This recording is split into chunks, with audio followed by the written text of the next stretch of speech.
హరే కృష్ణ. భగవద్గీతలోని ముఖ్యమైన 108 శ్లోకాలలో భాగంగా ఈరోజు మనం 55వ శ్లోకం గురించి తెలుసుకుందాము. ఇది 7వ అధ్యాయంలోని 19వ శ్లోకము.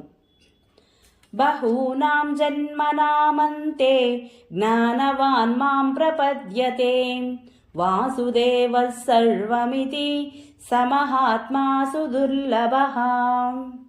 అనగా జ్ఞానవంతుడైన వాడు పెక్కు జన్మ మరణముల పిదప నన్నే సర్వ కారణములకు కారణునిగా మరియు సమస్తముగాను తెలుసుకొని నన్ను శరణుజొచ్చును. అట్టి మహానుభావుడు మిక్కిలి అరుదుగా ఉందురు అని శ్రీకృష్ణ భగవానుడు అర్జునుడిని మాధ్యమంగా చేసుకుని సమస్త మానవాళికి తెలియజేయడం జరిగింది. హరే కృష్ణ. ఈ వీడియో మీకు నచ్చినట్లయితే please subscribe my channel, like, share, comment please. Thank you.